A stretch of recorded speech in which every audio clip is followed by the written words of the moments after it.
Past 5 years, I've been working with adults with autism and other developmental disabilities through the Alyssa Burnett Center, which is a day program in Bothell that does daytime recreational activities for adults with developmental disabilities. And it's a magical place. We also have Therese here, who represents the Tavon Center, which is another day program in Issaquah. And I think compared to a lot of other Parks and Rec and other programs that exist, both of those programs have really focused on how can we serve adults who have challenging behaviors. How can we create a community where they're going to be successful? How can we individualize their experiences, building on their strengths and their abilities? And so over the past 5 years, I've worked with hundreds of adults all across the spectrum of ability and goals and needs and independence. And it's been very profound for me seeing both what a barrier these challenging behaviors can be to accessing community supports, and also when you have the right strategies in the toolkit and the community around you, how successful these adults can still be. And I think in my time I've learned that it's never too old for these adults to continue to change behaviors and continue to grow and evolve. And there's still an immense amount of hope out there. And see, they're a little out there yelling.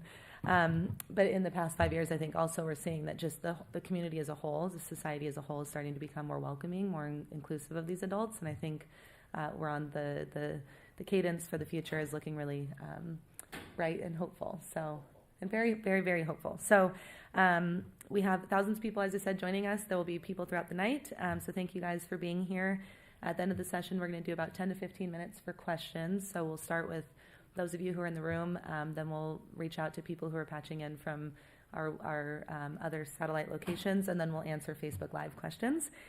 And just keep in mind that those Q&As are going to be recorded. This whole thing will be recorded and disseminated broadly. So, yeah, and I'm so excited to introduce Monica. So Monica is up from Battleground, Washington, and I'm going to read her brief bio. I told her I got the gist of Monica as a passionate, skilled advocate who is also a mom to a young man named Michael, who's 34, and is an activist for adults with autism and intellectual disabilities. Her interests in autism come from her own experience with her son, Michael. And Monica, through her company, provides consultation and training to school districts, community, residential, and supported employment providers, as well as residential habilitation centers in Washington. Monica has spent the past 25 years plus learning, teaching, implementing, and advocating for ASD evidence-based strategies that have enhanced not only her son's life, but those of many through her training and consultation services. Monica's personal and business goals are simple: learn, grow, design, and make possible community ideals for those who experience classic autism and other developmental disabilities. So Monica is going to take it away. And also, as a reminder, we'll have this on the Autism 200. There's a YouTube channel, so for people who want to revisit Monica's slides, we'll have all of this available for you guys afterwards. So, thank you, Monica. Great, thank you. Thank you so much. Can you hear me? Can you hear? Great. All right. So, thank you for the introduction and the opportunity to just be here. This is something, obviously, not only is near and dear to my heart because of my son and the life that I would like him to have. Sometimes it's been more of a trailblazing, just like we were talking about earlier today, is that we're just really on the cusp of kind of the tsunami of folks that are going to be entering into the transition age, the adult service field, which I kind of laugh and chuckle because Michael's been in it now for 13 years, and it's like, well, we've been trying all along. So as I start, I'm going to talk about really the behavior supports for people, for adults with autism. Really what I hope for you today is that you feel empowered and instilled with optimism for the future. Because, obviously the alternative isn't all that great. So what you want to do is always look for not necessarily what's available, is what can we do, what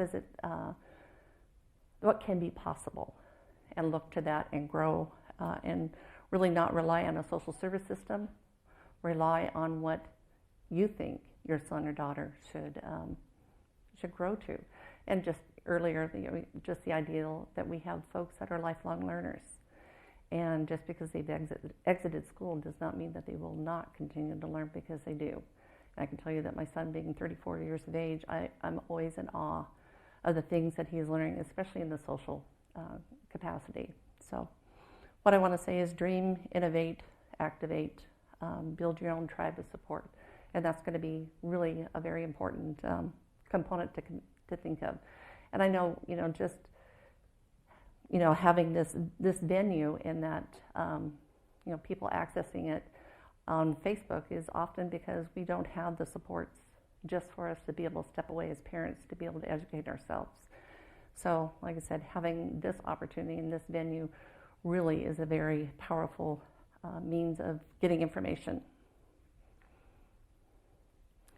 So, especially for our state, the state of Washington, positive behavior supports are used, and this is actually a quote from Autism Speaks, is that it's more than just a politically correct approach to behavior management. We show that research is effective if we build on the supports and the interests and the characteristics of a person with autism.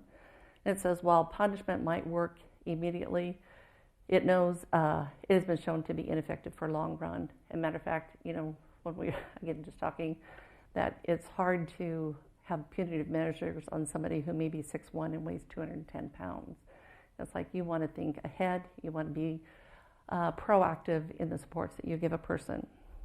And it's worth noting that to continue to be effective and maintain improvement, positive behavior supports and feedback need to be ongoing. Life doesn't happen in a vacuum, and we need to keep that in mind. And that's one thing I tell families is remember that life doesn't happen in a vacuum. It's not just the here and now. We have to look at the history that people experience, and then remember that is something which is no different for you or I when we would look at what we need and what was your childhood like? What was going on? Just to discover what's going on with a person. Why would we not do that for folks that we support who are adults? And especially for adults in their 30s or 40s who may have experienced actually punitive measures and trauma in their life. We can't ignore that. So positive supports is an approach to addressing challenging behaviors that focus on changing a physical or interpersonal environment. Its supports must be emphasized in all services. For our state, it's funded by DDA for persons with developmental disabilities, and positive behavior supports is based on respect, dignity, and personal choice. And I'm going to really focus on, I always really refer back to functional communication. If you have a person, especially if they're nonverbal, how are they recognized? Especially if you have folks who have more challenging behaviors, people see that as a way, how do we stop this behavior, rather than understanding that this is a functional way to communicate, and we need to have a better way for this person to get their needs met. So remember that we have people who have who are lifelong learners. We want to implement those supports and understand why this person is using their behaviors to get their needs met. So the components of positive behavior support is a supportive environment that helps a person meet the needs through positive expression. Again, we were talking about, I've walked into situations where, they'll ask, how do we get Johnny to stop engaging in this behavior? Here are all the incident reports that have happened over the last 3 months. And there might be, 15 to 20 of them. And I'm thinking, how did you change to be able to meet this person's need? One of the adage from Einstein is, doing the same thing over and over again and expecting a different outcome. That's the same thing. If we're doing the same thing over and over again and we expect a different outcome from the person that we're supporting, wherein lies the issue? It's the support people. It's us. It's not that we're going to take this positive behavior support plan and wave it over them and all of a sudden they're going to be cured. It's no, we have to look at this and the data collection that goes with it, and the value, the efficacy of the supports that we're using, including what was been used in the history of the person. What could we use as skill development in the future? Oh, excuse me. So looking at promoting positive relationships. I mean, that's,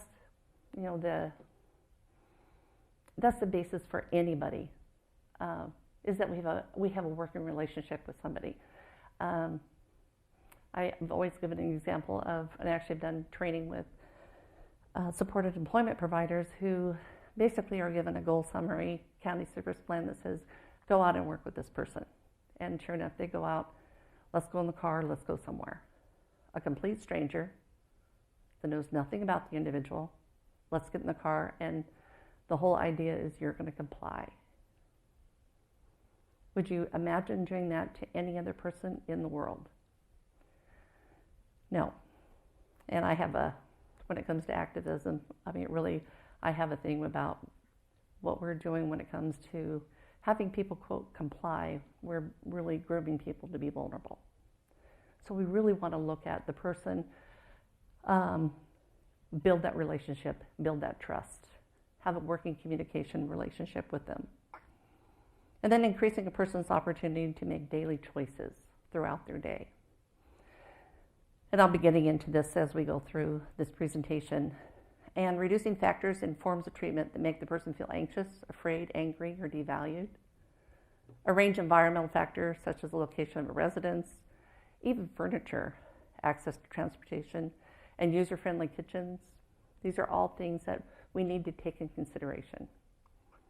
Provide consistent positive responses to appropriate behavior on the part of the person that you're supporting. And provide a consistent, predictable environment. Calmly interrupting and redirecting inappropriate behaviors and assisting the person to understand to the best of their ability how and why the behavior change is helpful. Instead of just saying, I told you so. You need to do it. I'm telling you to do this. I'm challenged sometimes even talking with parents who are like, I want him to do this. And it's like, he is an adult. How did you give this person the opportunity to make a choice, whether they want to engage in this activity or not? You wouldn't do that to perhaps your other children. Why would you think it would be any different for your person who experiences autism? Skill development and status. Skill development and personal improvement helps increase a person's status and confidence. We have lifelong learners. There's always an opportunity. And if you have somebody who's very, at least, it doesn't even have to be knowledgeable, but intuitive, they can see teachable moments throughout a whole person's life. Every opportunity is a teachable moment. It is dependent upon the age, capacities, interests, and personal motivation, and types of skills development support include, such as teaching a person new skills or maintaining or enhancing existing skills. Because the last thing we want to do is have a student leave school and all of a sudden everything that we have done to help support this person become a productive individual, that all of a sudden, really their skills start to decline. We want this person. How do we retain what we've learned and build on how this person can continue to grow? Assisting to increase a person's communication skill. This is a really big issue for me. I've worked with several people, in particular that worked or who lived at Francis Haddon Morgan Center, which was one of the rehabilitation centers in the state of Washington that closed about 4 to 5 years ago. And I worked with several of the residents, and then eventually they moved in the community. It was kind of heart-wrenching to hear, like several people where we did person-centered plans for, and they said, oh yeah, and I'll just say Jimmy. Oh, Jimmy used to have like 100 signs that he would use, but we didn't know them, or the person that knew them, he left, so we just don't use them anymore. It's like, wow, can you imagine?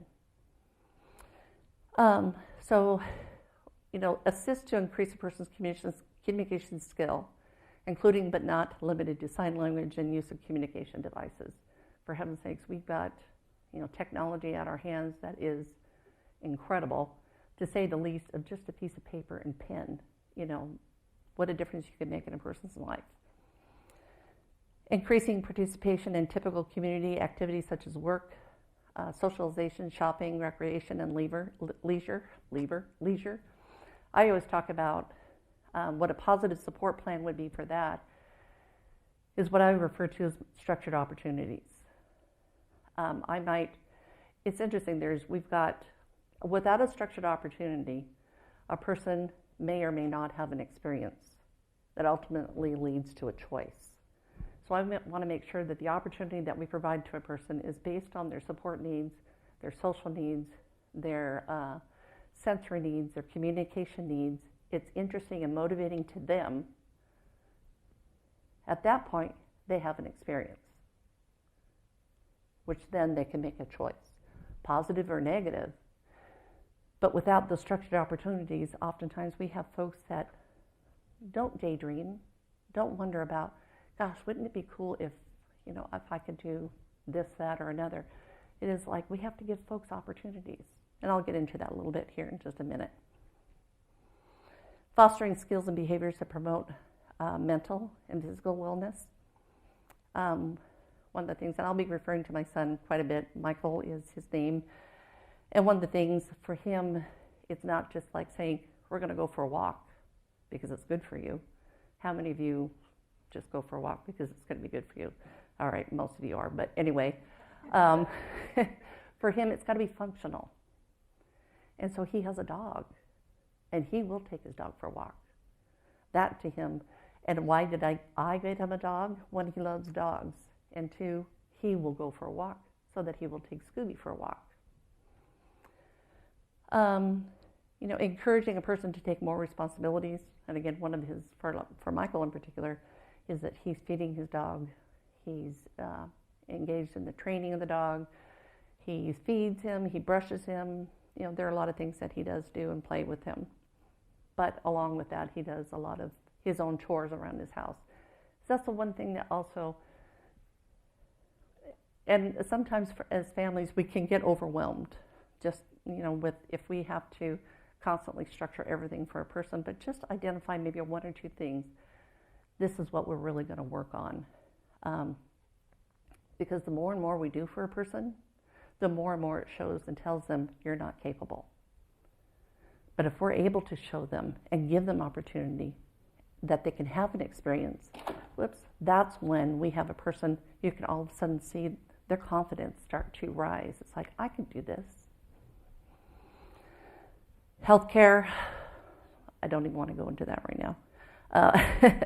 Treatment of mental illness and protection from harm. These are a lot of the things that our kids, our young adults that deal with every day.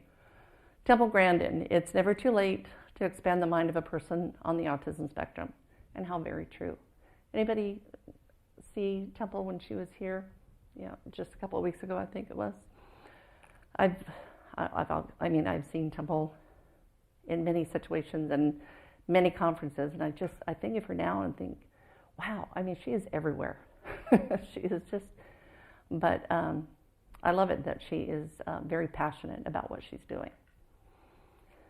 So we look at, I'll skip back here just a half a second, and we talk about really the components of positive behavior supports. It's a supportive environment, across all domains of life. So when we look at, what does that mean? We have lifelong learning, structured opportunities, acceptance, access, and respect. And that's what, we were just referring to, that some of the barriers for an inclusive community is changing.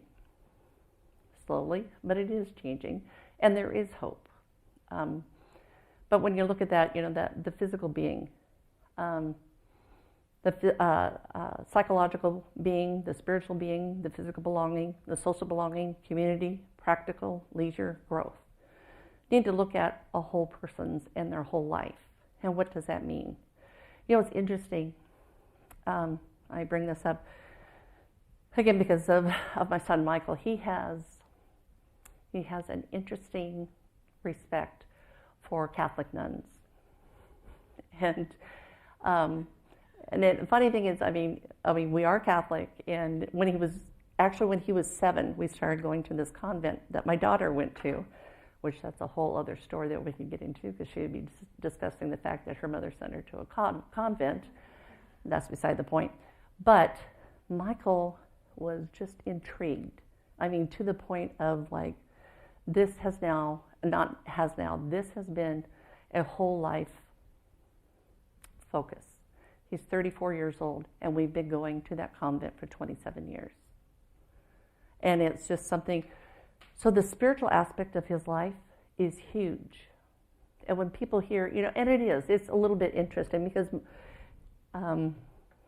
he loves anything that has to do with nuns, especially Nonsense. Nonsense, which was a Broadway play. He likes Sister Act 2. He likes, Sound of Music, Bells of St. Mary's. I can go on, But there is a deep spiritual piece to him that you have to look aside of what he does to what is it that's going on here. And oftentimes that's missed by some folks. So it really is looking at a whole person.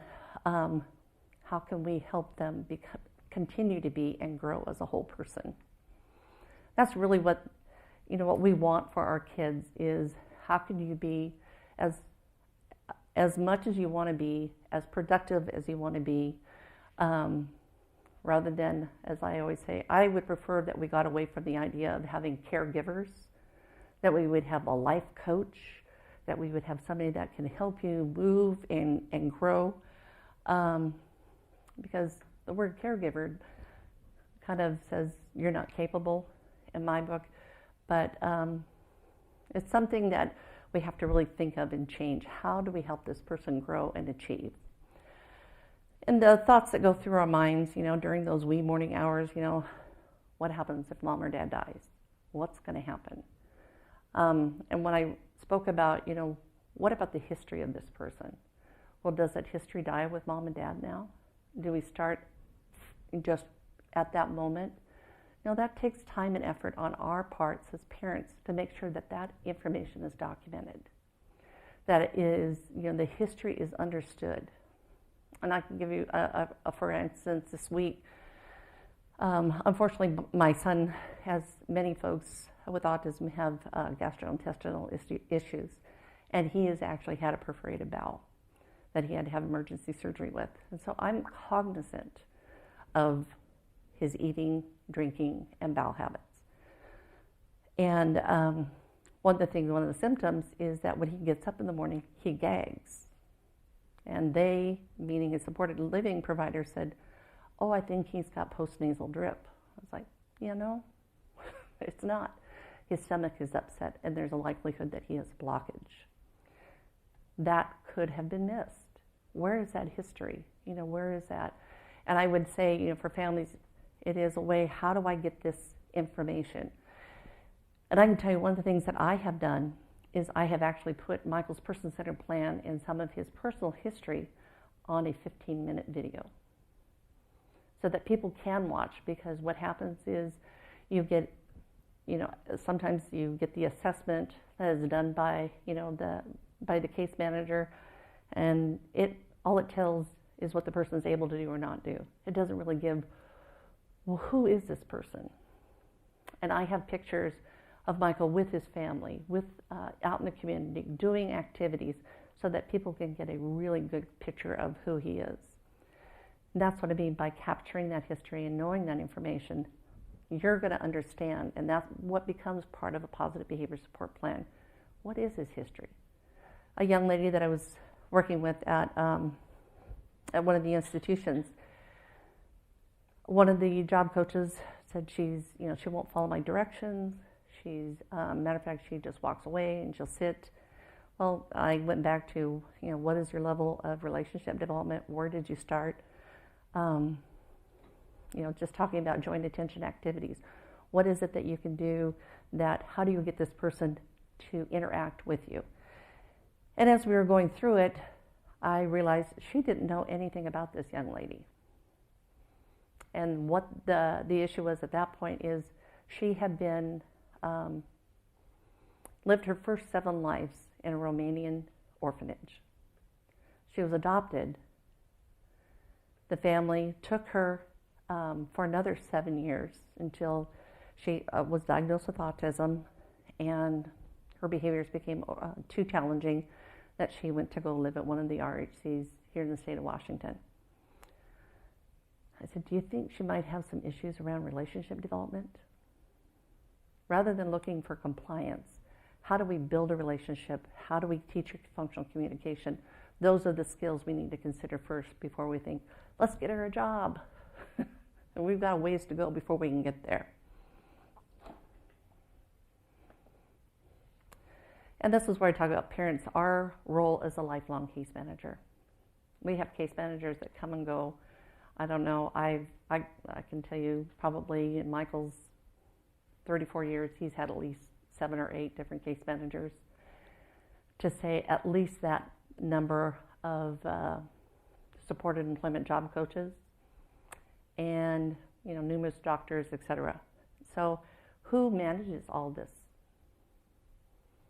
Well, it's typically you're going to be the mouthpiece, or the guardian's going to be. What we want to do, when we look at the definition of a case manager, is helps people who are in a difficult situation with advice, figure out what kind of help that is needed, help them find the services they need, create plans for treatment or recovery, work with other health and human services providers, and keep tabs on clients' progress and treatment plans. Sound familiar? That is something that we do.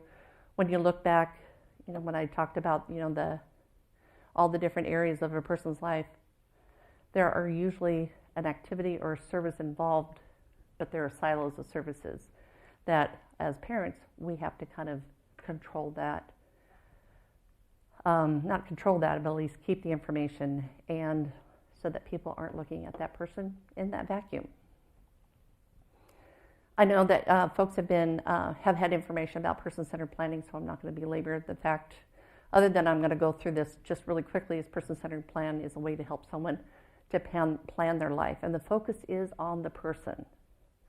I've had opportunities where I've done person-centered plans, and I facilitate person-centered plans, especially with a focus on autism, because oftentimes we talk about the likes and interests of a person, but then I start looking at when I hear that they like structure and predictability.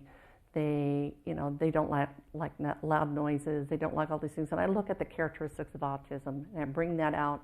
And then I also look at what would be the ideal environment for this person. So it could be they like to work or be around maybe 1 or 2 people. They want a quiet environment with a smaller environment. So I really look at aspects and the characteristics of autism that help to understand that we can really figure out a good person-centered plan. It really is with family, friends, and partners in the planning, shows how and what is important to the person now and in the future. And the plan helps the person to be part of the community of their choosing and identifies a way for the community to welcome them. The plan puts into action what a person wants for their life and keeps listening. The plan remains live. Why this is important is, I want to say in 2016, and then it went in 2017 out to states to make comments. Medicare and Medicaid changed the language for home and community-based services to say that we have to focus on person-centered supports. This is really important. There are some people who have a philosophy of person-centered thinking, but I would say a person-centered plan really gets to the heart of what a person may want or need. And it really is a very proactive way of getting people all on the same page, in the same space, and talking about the same person with the individual giving their input. I keep saying life doesn't happen in a vacuum. Capture history, a reminder of who the person is. Keep the end in mind and work backwards. Celebrate each moment on your path, however small or big. A picture is worth 1,000 words. Use your plan as your calling card. And that's what's going to be important is when you do have a person-centered plan in place. Remember, Medicare, the Center for Medicare and Medicaid came out with policies that say we need to have services person-centered. And how appropriate to come in with a person-centered plan and say this is what we're looking for. Because sometimes, I'm not saying this is out of malice, that the service system kind of has their own process. Does that always meet the needs of the individual that they're supporting? Not always. So this is one way, sometimes as a parent, as an individual who experiences autism themselves, as a guardian, to be able to say, I'm interviewing a support agency, whether it's going to be residential living support, whether it's supported employment, whatever it is going to DVR, this is my calling card. This is what I'm looking for. This is going to help people because otherwise they'll get a hold of the records, and I can tell you many times they don't talk about what the person can do or what kind of person they are. They talk about the negative things. Well, do they pull hair? Do they bite? I mean, some of the things that they focus on the negative rather than the person-centered. How people don't need to engage in those type of activities when their needs are met. So let's look at this in a person-centered way. Keywords to remember. Positive behavior supports, person-centered, self-directed, supported decision-making, whole life, quality of life indicators, involvement, inclusion, participation, autism and other developmental disability research and evidence-based supports, and ADA or Americans with Disability Act civil rights. Really gets into the part of inclusion versus involvement. When you look at the first one, inclusion could be, in which oftentimes that a person is perhaps in the same venue, but are they involved? This is how we can move. How do we have this person be involved? And sometimes some of the work that I've been doing in supported employment is not that a person that I'm looking for a job for is not necessarily going to meet all the description on a job description, but what they can do is I can customize a job so the person can act as part of a job so that they become involved. I'll give you, for instance, I'm working with a company that has a young man who's working in it's a sawmill, and they actually make, they have a whole process of a sawmill, and then it becomes a lumber, and they actually build furniture. And what they have him doing is sweeping the floor. So I'm like, does he feel involved? He's sweeping the floor while they're doing all this work. He's included. Is he involved? So I said, let's look at this. How do we look at this differently? So actually I'm helping them use, if you're familiar with lean production practices, it's a way to make everything visually acute. So somebody who goes into a work setting, they know exactly where they need to work, where tools go, that there's a process and a production, that structure and predictability and the visual information. And I said, what we can do is this guy can now be the journeyman's gopher. He's putting their tools away. Hey, buddy, could you go get me the palm sander? He goes and gets it. Because we've got it numbered, labeled, and colored. That's how you get somebody included.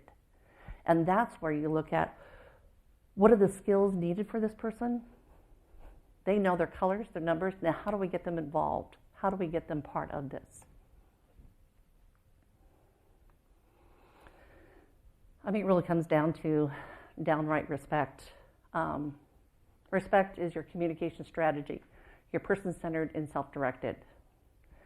Often the practice of the contracted agency or employment specialist oftentimes sets the tone for how communication will be delivered, rather than how do you communicate?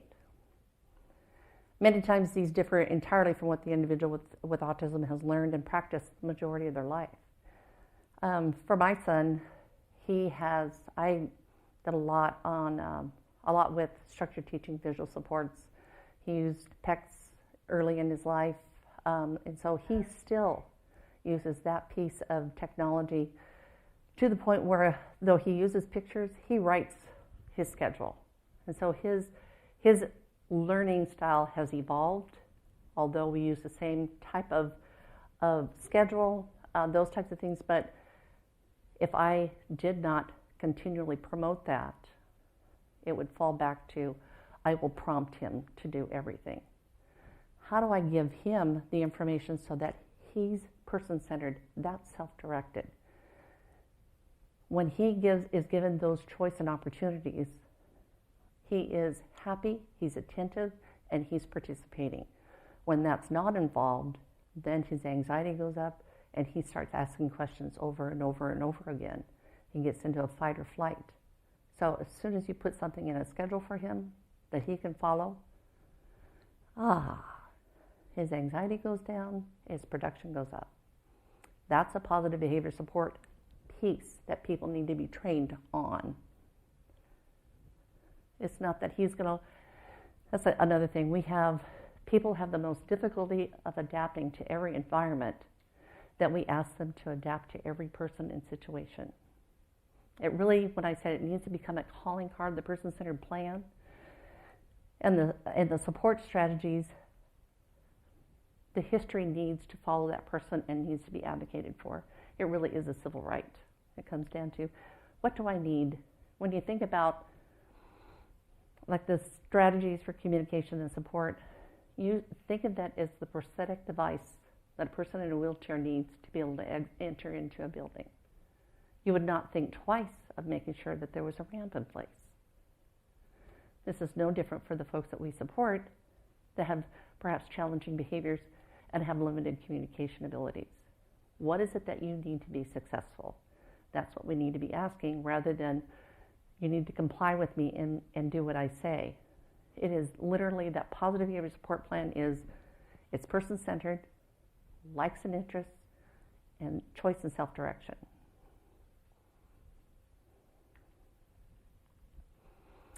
And I'm going to probably skip through some of this, because it really is, it's about really the respect is looking at the whole person, their communication styles, what they need to be successful in any type of environment.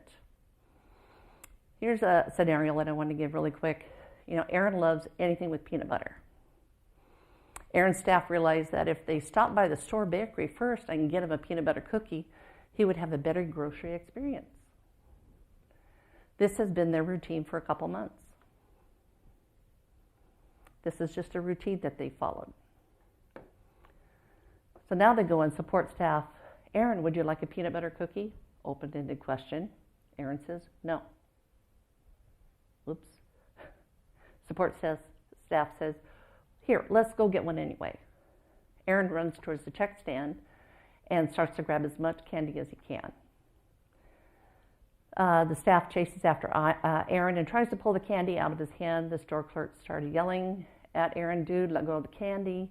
Aaron runs towards the door, pushing a small child out of the way and onto the floor. Support staff runs after Aaron, does a run-by apology to the mom of the child who had been knocked to the floor. The store clerk followed Aaron and staff out the car and told them that please don't come back to their store again. The difference between a question and a choice, the rest of the story. Aaron was with his family last week. He was offered a bakery peanut butter cookie or a Reese's peanut butter cup. Aaron opted for the peanut butter cup. The shopping experience went well. He had a choice.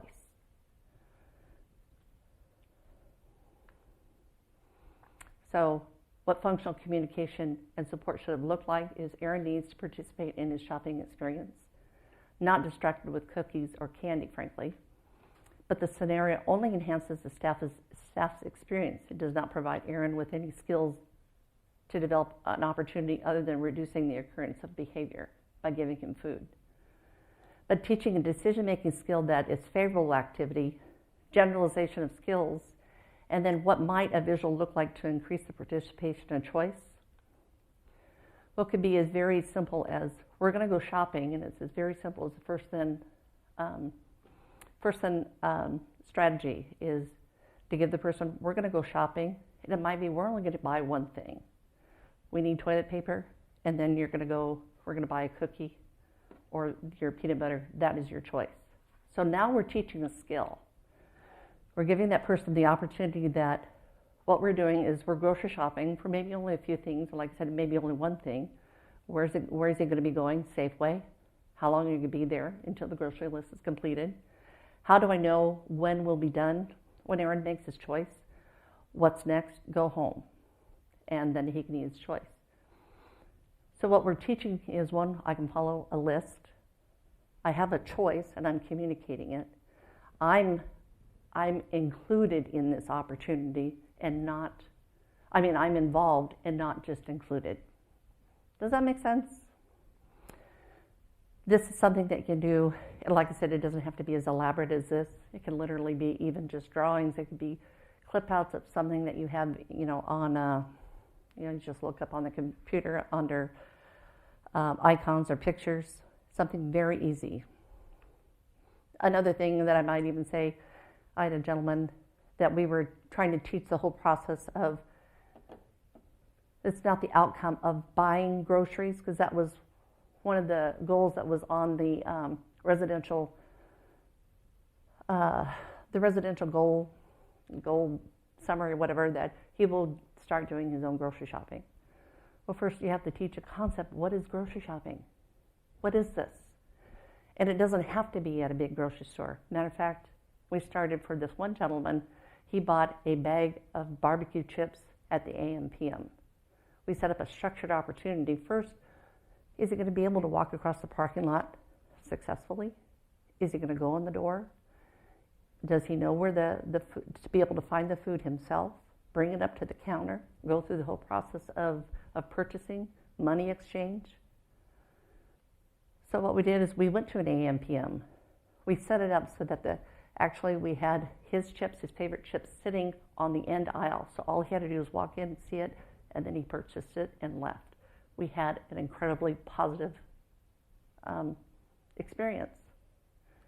Then we started evolving from that. So really look at, it's like we want this person to have a job. That's great. But what does that person need before we can get to that point?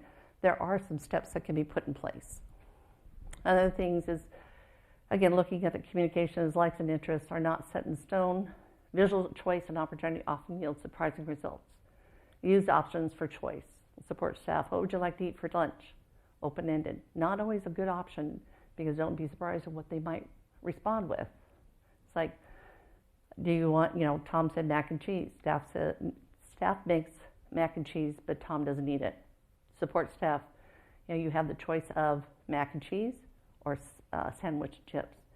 So oftentimes people with autism, they'll respond with the same thing over and over again. It doesn't mean that they actually like it. It's a routine of this is how I answer it. So, ultimately the support staff says, wow, I didn't even know that Tom liked turkey sandwiches. Because he said he always likes mac and cheese. We have to, that always piece does not mean, just because I like mac and cheese does not mean I always want that for lunch. And that's going to be the same for the folks that we support, and that are our sons and daughters. Executive function, which is this whole piece of it, is looking at a person, their ability to make good choices. And oftentimes that really contributes to the specific role of theory of mind, social cognition, social impairment, restrictive repertoire behaviors, when it gets down to really the high order of the neuropsychology domains, and the goal-directed behaviors and abstract reasoning, decision-making, and social regulation. It's often more important for us to take time for people with autism to visually understand high-order, goal-directed decision-making and social judgment. When I work with a residential provider or a supported employment provider, I start talking about the hierarchy of a task. And they're like, well, I just want to show them how to do the job. I understand that. But if they don't know where to go, how to get the tools out that they need to do the job, all you're teaching them is a process. You're not teaching them independence. And, social stories, those types of things, that part of a positive behavior support plan, like for my son, would be prior to a new experience, you need to think of some of the things that may occur, things that could be triggers for him provide him with a social story so that in the event that something does happen, he doesn't react in a negative way. That's something I'm going to have in his positive behavior support plan. And I do know because he gets into a fight or flight. He doesn't think, he doesn't slow down and understand that the decisions he makes can have a negative impact on his life. So how do I put these in place? It's by making sure that his positive behavior support plan, that going into a community, and I can tell you one of the things that my son has really a difficulty with when he's anxious is the word okay. He has an intractable seizure disorder, so he can have anywhere between 60 to 100 seizures a day. Of that, maybe 3 or 4 are drop seizures where he drops completely to the floor. And what do people typically do when they run up to him? Are you okay? Well, I think he's just kind of saying, no, I'm not okay. And it's become a trigger for him. So that when he is anxious, as a matter of fact, we went to a restaurant not too long ago. It was a little bit noisy. And the waitress came by and says, so, everything okay? Is your food okay? And I'm just like, oh my gosh. I'm just watching, a car wreck ready to happen. He just looks at her and he takes, I'm laughing because it was just like, oh buddy, that is so awesome. Because in times past, he would have grabbed a person and hurt them. That he looked at her and he goes, and just shook his head, just slapped his head on his forehead. And I just was laughing. I'm sure the waitress thought I was, thought I was a little bit weird, but I was like, yes, you don't know that he didn't just snatch you bald, So anyway, really looking at the executive function, communication, and decision-making opportunities. And I won't belabor this as we're ticking away time. I want to give you another example. This is Beth, who is a nonverbal person who works at busting a table at Ribs R Us. Her job coach takes Beth to the closet. There's a stack of T-shirts that the employees wear for work. They're also sold to the customers. Job coach, okay, Beth, here's where you get your work uniform. Beth is handed actually the 2 shirts, and then the job coach starts to train Beth on their job duties. Beth, she has a great memory for her tasks. I mean, she can do them. You show her once, and she does them. Eventually, the job coach fades and supports monthly on Beth. 4 months later, Beth is fired from her job for being a thief. The rest of the story. The employer delighted with Beth's work performance and ethics, but the employer starts Beth on a new task of spraying barbecue trays to load in the commercial dishwasher. The employer did not show Beth the support needs when you talk about the hierarchical task analysis. What does she need to do the job?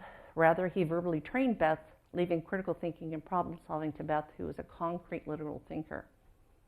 Part of the problem was that the employer did not know he needed to tell Beth, you need to wear this rubberized apron when you're working. Beth would become totally soaking wet. When Beth got wet, guess where she went? She went to that closet to get some nice dry T-shirts. Beth collected 17 shirts for 4 months. The employer did not provide Beth with a task or a tool list.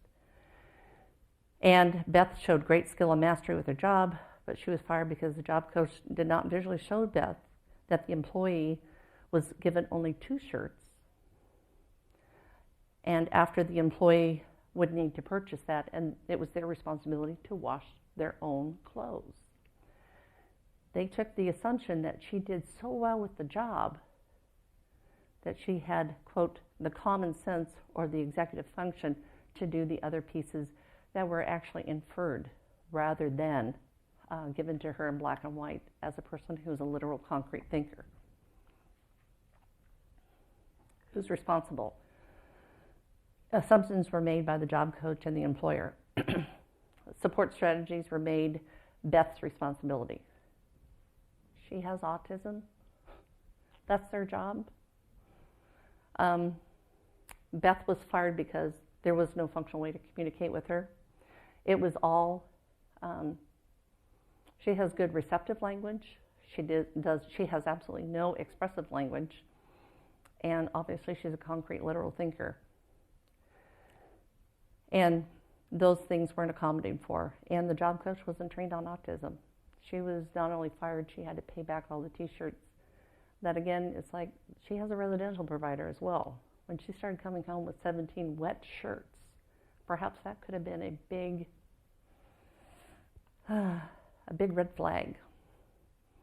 So the respect piece would be part of her positive behavior support plan. What functional communication and support what it should have looked like.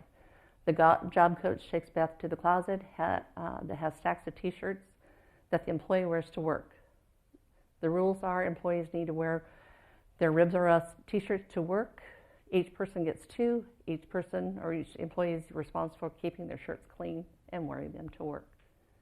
It's inferred. Those inferences need to be detailed, and that needs to be something that's in a positive behavior support plan for a person.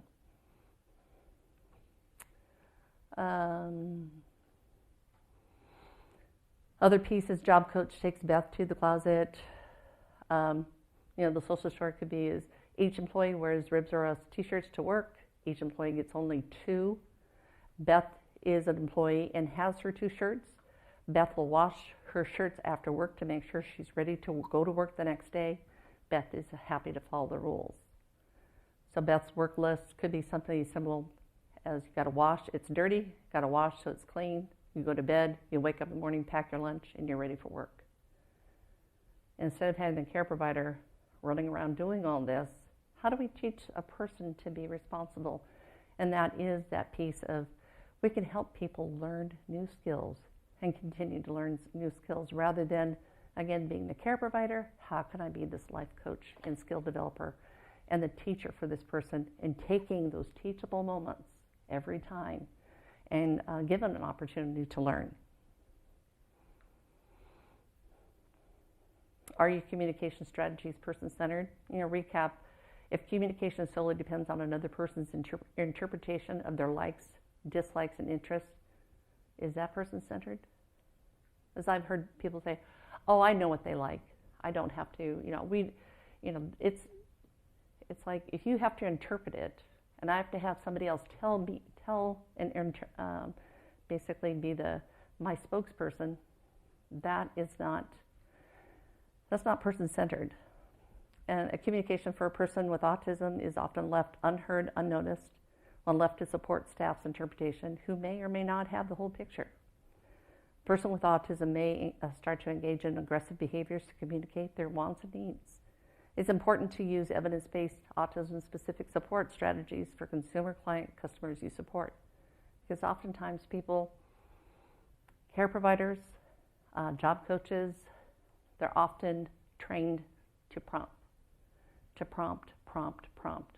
And for folks that experience autism, what we do is we build a routine of prompt dependency. How do we remove, people say, I don't know if I'll ever be able to fade. Well, no, because you became part of their routine. That's part of the diet of impairment, is that they have a restricted repertoire of behaviors, which means that you just embedded yourself in that. How do we teach skills? Let's look at what is their learning modality, structured opportunities, teachable moments, and embed resources and supports that meet that person's learning style and communication ability. Autism evidence-based practices, that scientific research has found out only some interventions may be effective. And many support strategies that might work for a person with an intellectual disability oftentimes don't work for the person with autism. And so what we have to look at is what are some of those evidence-based support strategies and teaching practices that are based on that efficacy. And what I've highlighted are the ones that I typically infuse in the work that I'm doing. But evidence-based practices based on the National Professional Development Center of Autism Spectrum Disorder identifies these as strategies to support a person with autism. And I always ask people, and I'm just going to skip through these, I'm not going to belabor this, but I always talk with families or teachers and said, what did the last IEP for your student, for your son or daughter look like? And I'll say up to at least 10 years or more after they've exited school, I still want to see the IEP. I want to see what kind of strategies were implemented. I want to see what pieces of technology, and we can build on that. I had a gentleman that I worked with, and it was an employment project, and he used picture exchange communication system and had used that while he was in school, and then he went to live in an RHC, and none of that was implemented. When I started re-implementing that, I mean, it was just like, fish to water, riding a bicycle, whatever analogy you want to use, he picked up immediately on it. Why do we want to reinvent things? Build on what a person knows. It can evolve and it can change, but start with something that has firm data that shows this works for this person. This is, again, the National Professional, I can't even remember the name of it, the National Professional Development Center. Their model is, while in school, that there's always a constant process of assessment, implementation, and outcomes. You go in one way and then it comes out the other. When the student exits school, these communication supports and teaching strategies should follow them. And that's where a person-centered plan is something that a person can say, this is my calling card. This is who my son or daughter is. And I need your staff to have training on this, because it's going to be very difficult for my son to adapt to the way that you do things. This is his right to access services based on his disability, which is, go figure, a civil right.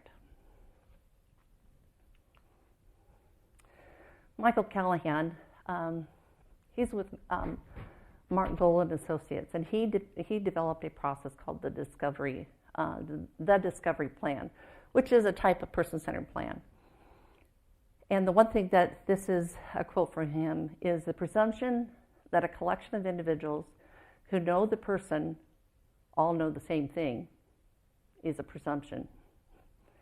If we do not take the time to document the complexities, the nuances in the lives of people with significant disabilities, our efforts to pursue outcomes such as employment are vulnerable to that which we overlook. Important. This information has to be captured and looked at. People with more challenging or significant behaviors, there's a reason. And if we can find those and understand those nuances, we're going to be help this person to be more successful as time goes on. And like I said, it's distressing. Why? And what could be distressing? I mean, don't reinvent the wheel. We have people, and the system, it's a system of supports, and they do things the same way, which for the majority of people often works. What we call the medium. When you talk about it's mediocre, it means that we can do a lot of people in the middle, but oftentimes the people on either end of the medium aren't, their needs are not being met. And that has to be captured and understood, and services need to be individualized. Respect, dignity, and supported decision making. Research evidence-based practices utilized while in school with other practitioners and families that provide the person with autism functional communication. Take the time to document the complexities. Train is needed to ensure fidelity of communication strategy. Implementation of supports with fidelity, build capacity, and sustainability. Because every time when I think I've got things pretty much set in place for my son, or even for other folks that I have supported, it's like, however long that person's there, because oftentimes we've built the capacity to support that person right then. We don't have the sustainability, and they don't have a practice to be able to train people on that same. And so it's just constantly the feeling of reinventing the wheel. And it really comes down to, how do we, as parents, guardians, individuals who experience autism, to be able to advocate, this is what I need. What if there isn't a record of functional communication supports? Again, refer to evidence-based practices, do the assessment, implementation, outcomes, and understand that people are lifelong learners. It's like, seriously, Monica, this seems impossible. And I have actually heard that. Are you kidding? We actually have to train people on all of this? Yes. That's the right to be able to access services is based on their disability. So we have significant staff turnover. We have other required training that needs to be completed first. Relationship development is a foundation to communication learning. It takes more than just a few hours spent with a person with autism, and we only have a few minutes. Albert Einstein said the definition, again, of insanity is doing the same thing over and over again, expecting a different outcome. Well, we should be referring to Mark Gold's pioneer of try another way. Rather than forcing compliance from the person with autism, offer another support, like a visual support, for learning through the implementation of evidence-based practice. It's easy to pass the inevitable buck to the person with autism or the developmental disability, write up an incident report after incident report, and not try another way.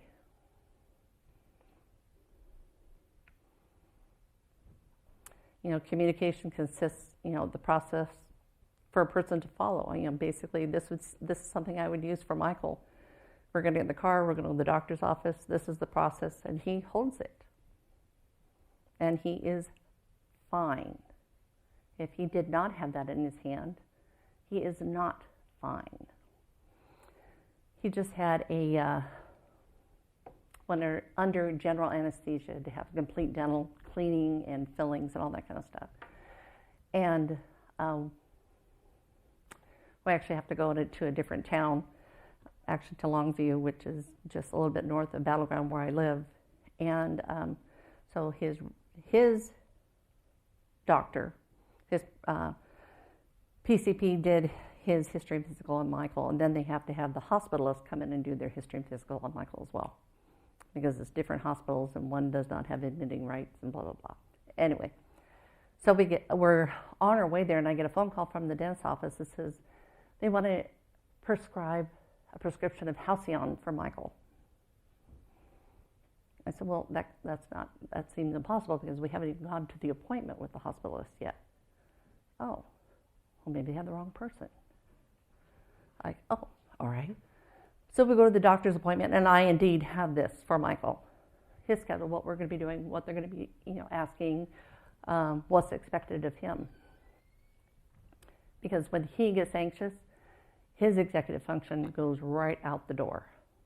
And he's in a fight or flight, and he cannot process any information. By giving this to him, he will follow that. After we left the doctor's appointment, and they're like, oh, everything should be fine, this is the time you come in, blah, blah, blah. And I'm like, great. I get the call from the dentist's office and said, the doctor just said, they called and said, he doesn't have to take the Halcyon after all. And I said, well, he wouldn't have taken it in the first place. And it wasn't the wrong person that he was calling. He had read Michael's record and knew that he did have aggressive behaviors. And what he wanted to do is give Michael a prescription to sedate him. Little did he know is Michael has a paradoxical effect that any type of medication such as would sedate you or I makes him bounce off the walls for about 48 hours. They didn't know him. They made an assumption. And all it took was a piece of paper that could change his life. That's the difference between a positive behavior support plan and an intervention to control or basically control a person. Respect dignity and supported decision. All behavior is communication. Seek functional communication supports. Even if a person does not have a functional way to communicate or does not verbalize, does not mean that they don't have a way to communicate. Language is only the vehicle to communicate. We can use other ways for the person to get their needs met. Meet the communication and learning style of the person with autism. Teach concepts rather than following your verbal prompting and expect compliance. Let the person you support know what to do rather than telling them what not to do. Like, don't go out the door. Guess where they're going? Out the door. Part of the positive behavior support plan is that to have somebody redirect is tell the person what to do. Oh, I need you to stay here with me. Let's have a seat. Rather than say, don't, stop, which then oftentimes become very anxiety-provoking language for a person with autism. Rather than tell them what to do, don't tell them what not to do. Have an opportunity to facilitate communication. Build that relationship and the rapport with the individual. Seek help if strategies don't work. The length of time of support, fidelity of implementation. Those things are important. I've heard people say, well, we tried that didn't work. Well, how did you implement it? What were the supports? What were the strategies? How did you do it? Those things are all very important that we need to understand. This is my good friend, Rhonda Shelvin. She is actually a teacher in the Evergreen School District, which is in Vancouver, Washington. She teaches the K2 Social Communication Inclusion Program, and she's a co-author of the Hidden Curriculum, if you're familiar with the Hidden Curriculum, which is a book that was developed by Brenda Miles. At any rate, this is one thing that she sent to me just here recently, is everyone has thoughts, opinions, the desire to be heard and essentially respected. People who experience autism are no different, no matter their age or intellect. Talk with me, not about me. Unless you have the ability to read my mind with 100% accuracy, you do not patronize me by speaking for me. Help me develop a functional way for me to communicate my wants, my needs, my likes, my dislikes, my thoughts, my dreams, and then listen. Let me make choices.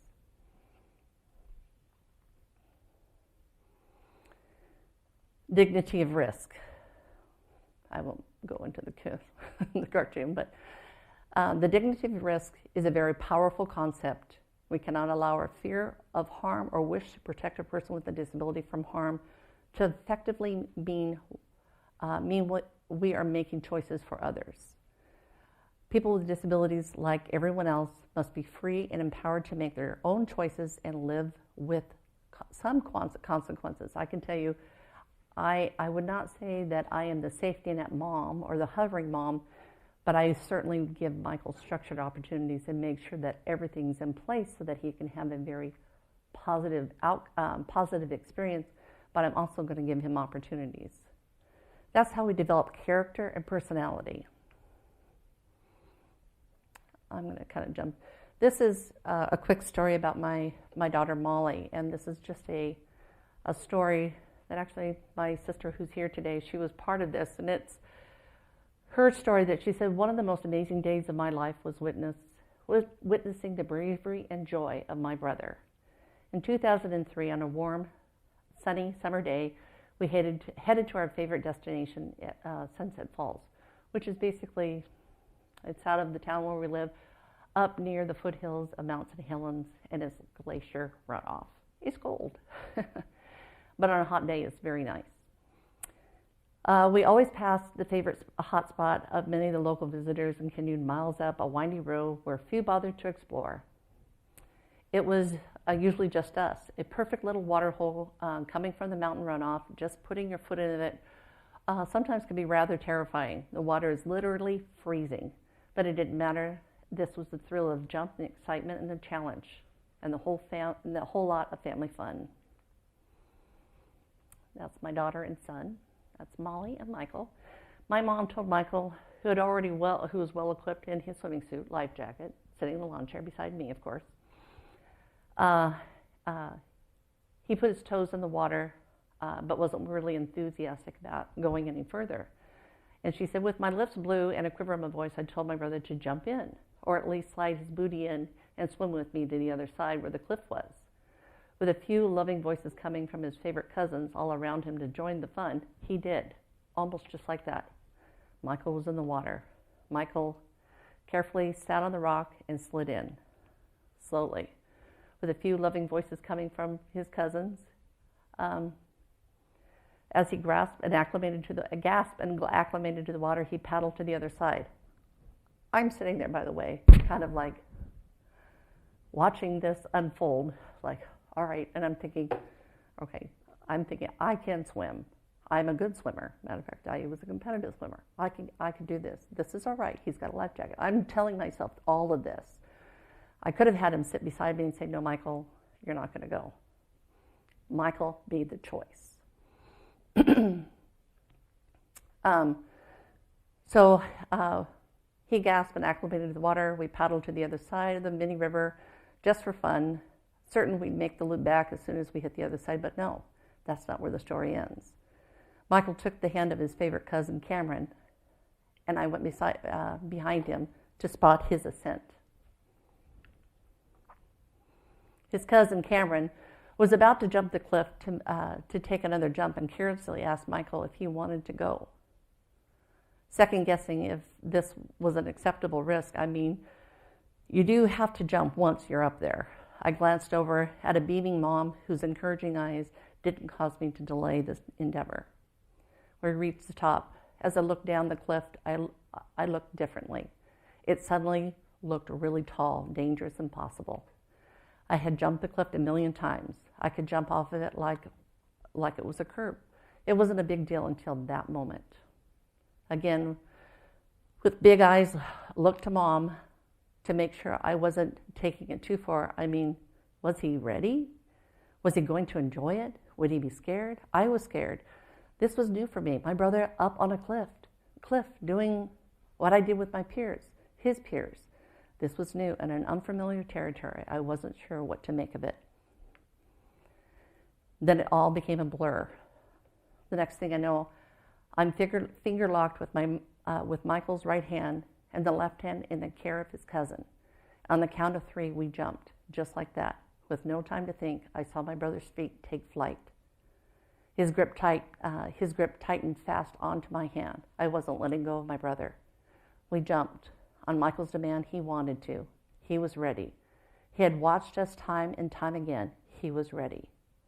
Summer after summer, he had watched his cousins, friends, and sisters jump. He knew what he was supposed to do. He wanted to. Most importantly, he had permission and felt acceptance. That was one of those moments that I could have said, oh, no, no, no. But it's like, all right. And Michael made the choice. And to this day, this is something that our family talks about. And it's just like, and I remember the other part is that he wanted to go again. And he got up to the top of the cliff. And Molly said, no, his cousin said, come on, dude. And he said, I do it myself. And he jumped in. I mean, from that day, he hasn't done it since. But he wanted to do it, and he did it. And he had the support of doing it. So that's where we get into supported decision-making, is how many of us use supported decision-making properties. It's allowing individuals with disabilities to make choices about their lives and support them from a team of people.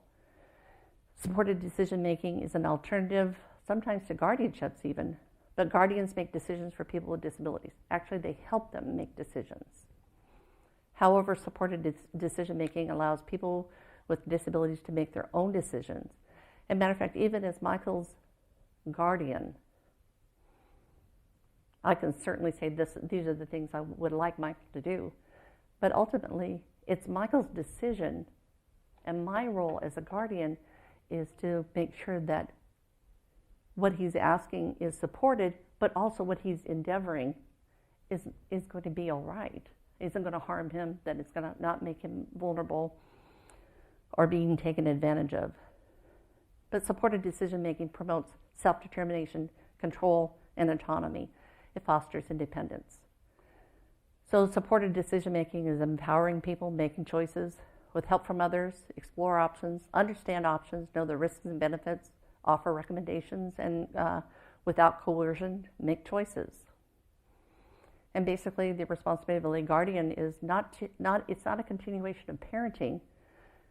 It's at the age of majority, it's the process of supported decision-making. How can I help you make this decision? Because by having guardianship, that says that this person is an incapacitated person. On a very side note, again, going back to Michael and his love for nuns. Here we are going to the guardianship hearing. And I'm thinking, I've got Michael's schedule. I'm thinking this is this is just kind of a weird situation anyway. You're in court, and all of a sudden the judge comes in. Michael sits up. He starts looking at him. He's got a black robe on. He stands right up in front of that judge just like, well, I know you.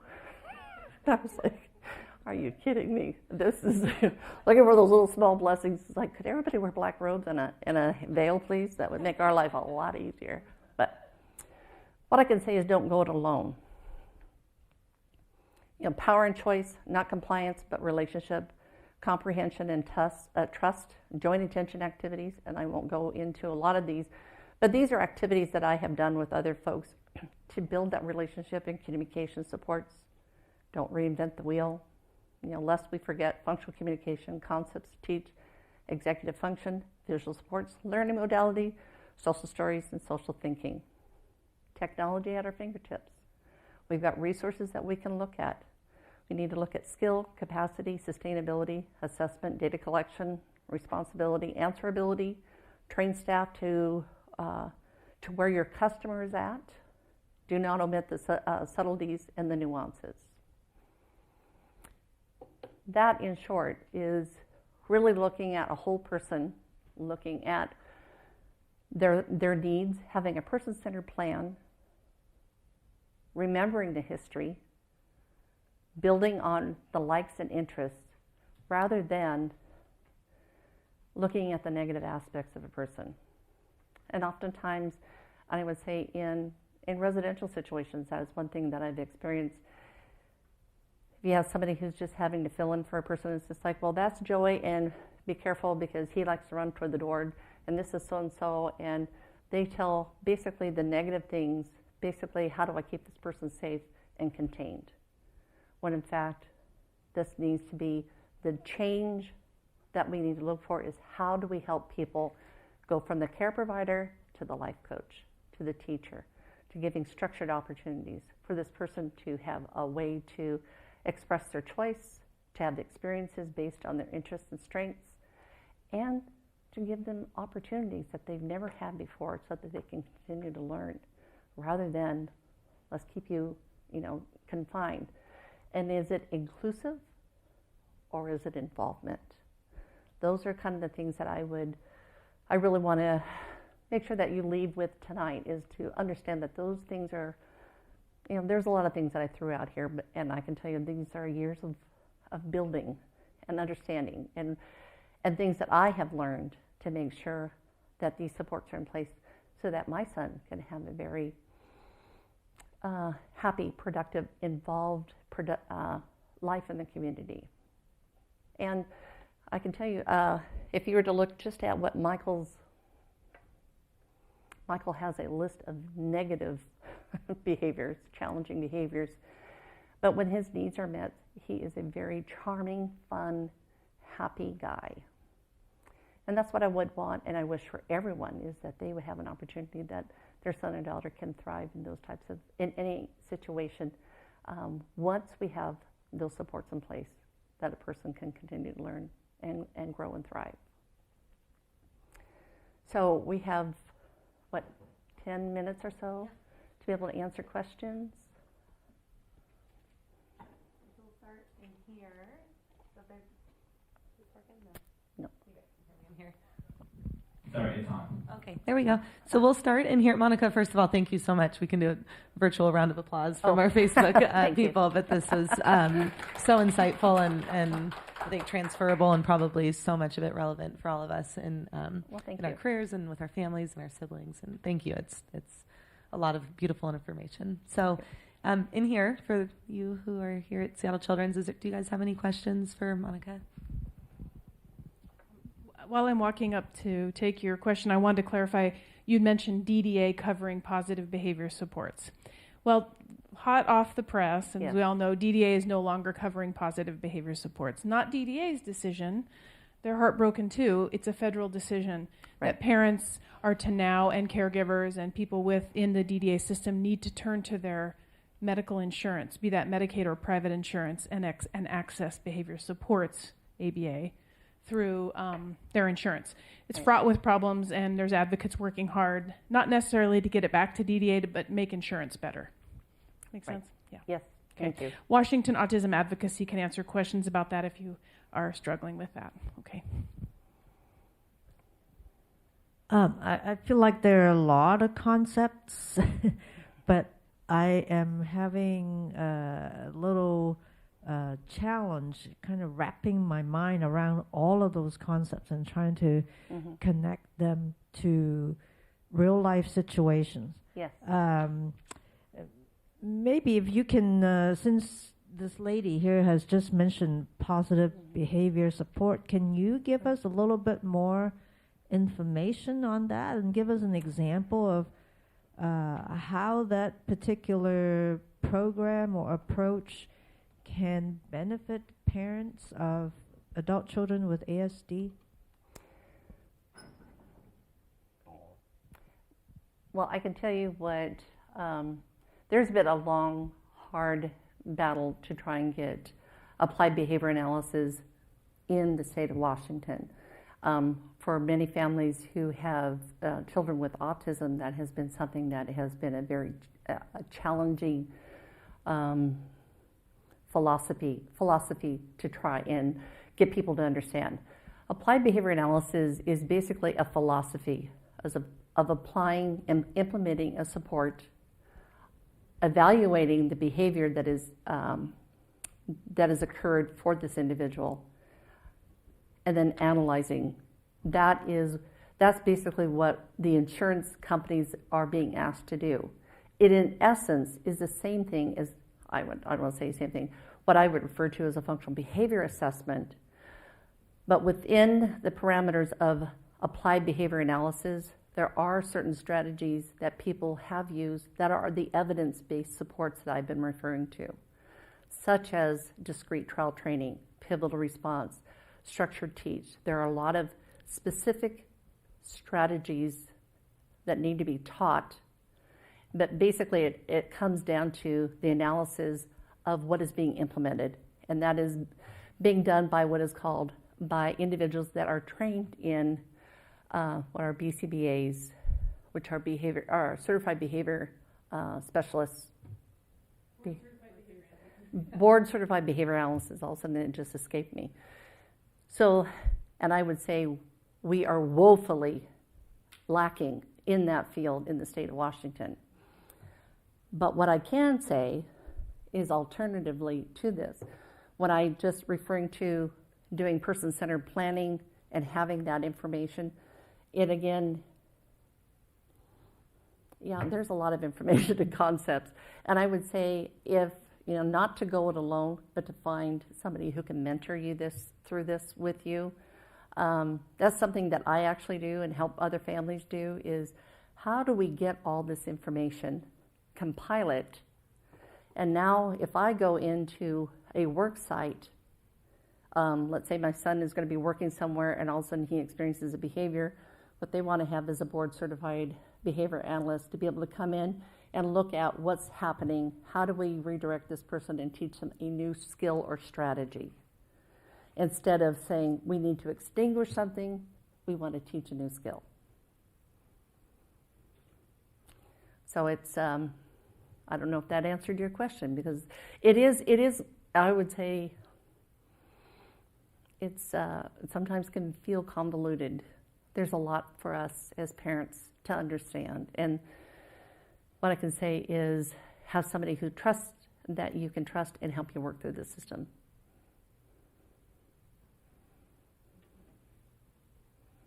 Anyone else in here? Okay.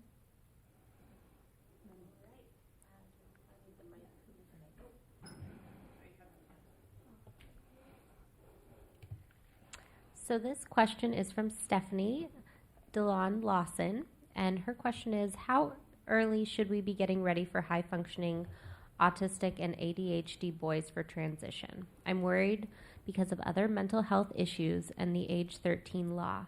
My son's therapist has to legally inform him of his choice at age 13. Is there anything in place for kids with mental health self-harm ideology to not let them have control of their meds at age 13? That is that's a challenging issue. And what I can say is, one, yes, they have to be informed, but the other piece of it is to make sure that the mental health provider has the understanding of how to support a person with autism. So when I talked about earlier about executive function, that if they make a choice of not taking a medication, do they understand the repercussions of not taking that medication? And there's a whole process which is different from somebody who has a co-occurring diagnosis of autism, of a mental health diagnosis to their autism. We have to address the primary diagnosis first.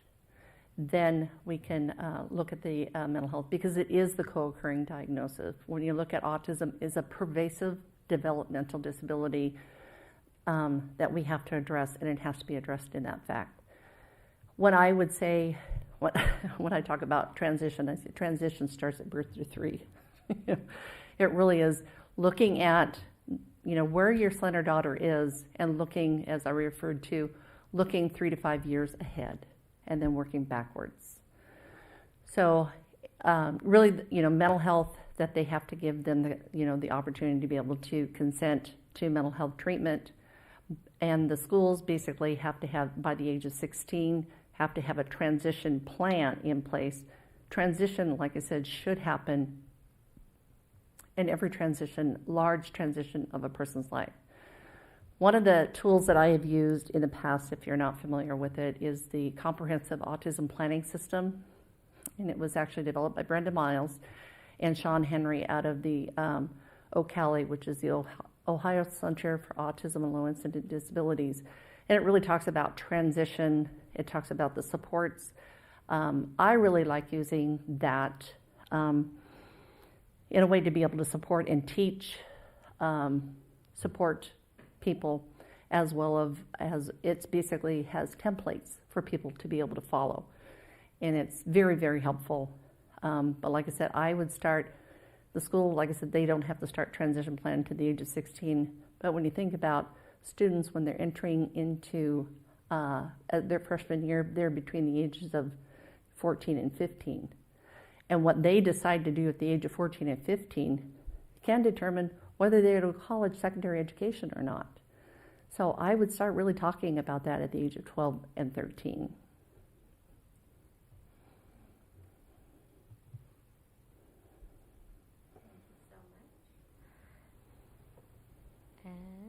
Moving on to the next question. So this is from Carrie Ikes. And Carrie, I apologize if I mispronounced your last name. So her 22-year-old son with high-functioning autism is doing well but struggling. His autism doctor doesn't feel the need to see him anymore. He doesn't want to tell his college teachers of his disabilities and his rights to a 504 plan. He has no friends. He started going for walks outdoors about 3 years ago and eventually joined a church, but he's still alone. Mm-hmm. Do you have any guidance for next steps for Carrie so that she can support her son? It's interesting. I just did a person-centered plan for a young man. He's aged 22, and he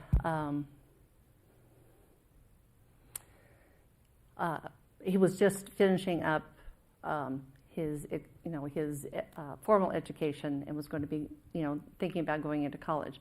There's one thing there is self-disclosure. You don't have to disclose, quote, you have autism.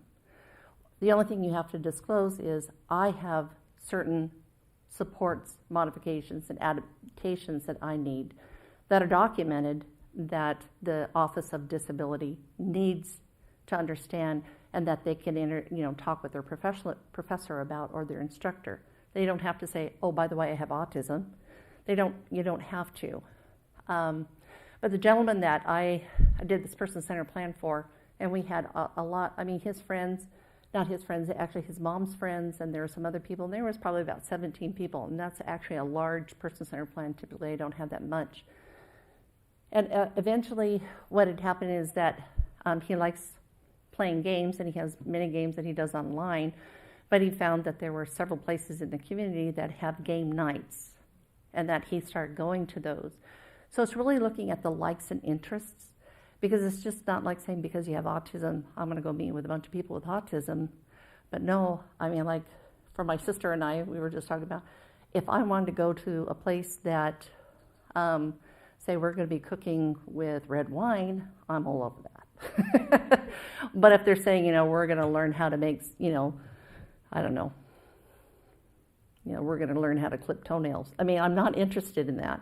But I'm going to look at the like and the interest, and that's what we need to do, is look at the likes and interests, and now how do we meet up with somebody that then I can connect with at a different level rather than just it's the difference between being included in your community versus being involved. And that involvement means, what are your likes and interests, and how can we connect that on that level?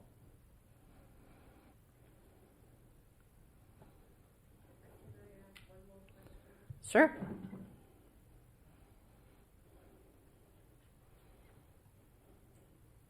I'm just curious, from your experience, how common is it to have co-occurring diagnoses,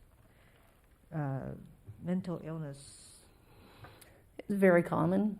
Very common? It is. I mean, I don't know the exact percentage on that, but there is definite that a lot of folks have co-occurring diagnosis with autism. Typically, a mental health diagnosis of anxiety, generalized anxiety, is a not unusual.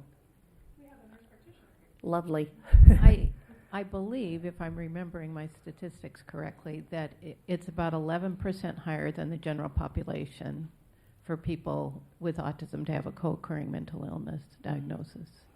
And if there's a family or genetic predisposition, that also will increase the percentage as well. So if you have family members that have anxiety, I mean, that there's a pretty good chance that the person with autism is going to have an anxiety issue as well. But there are a lot of folks that also have bipolar, that have other co-occurring diagnoses, as well as intellectual disability. They could have Down syndrome, they could have and the pervasive developmental disability and the co-occurring disability.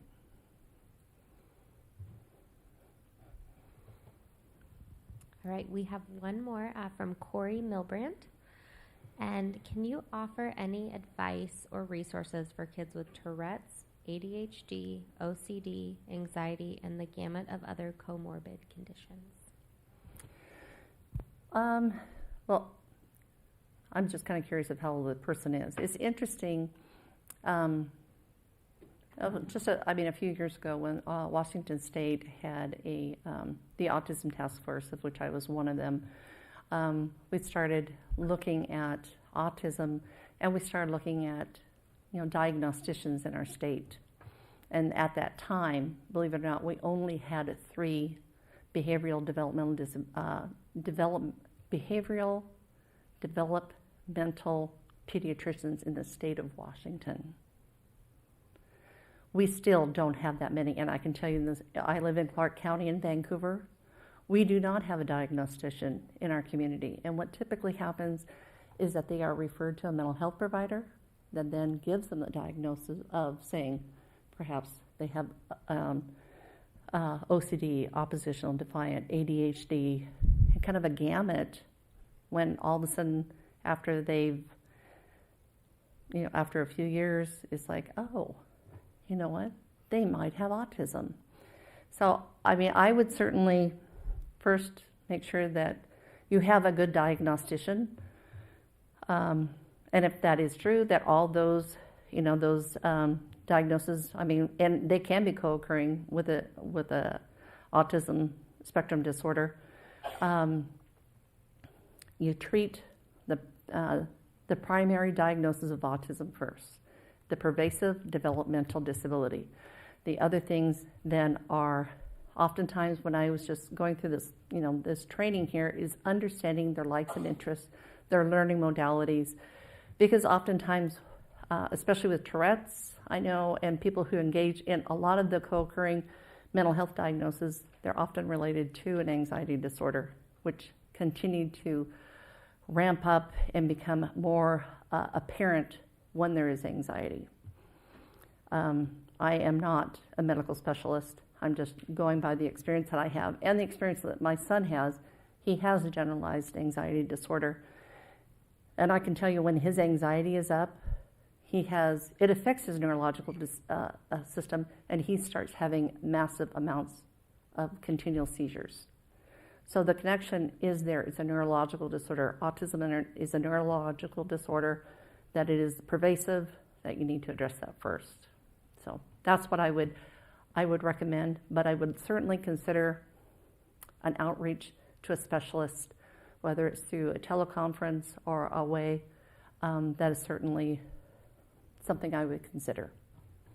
It's all for the night. So, All right. Monica, thank you so much, and huge thank you to Stacy and Yes. Marcom and social media for being able to get this out to everyone. That's a huge value add to our families, and thanks to Seattle Children's for hosting us. Yes.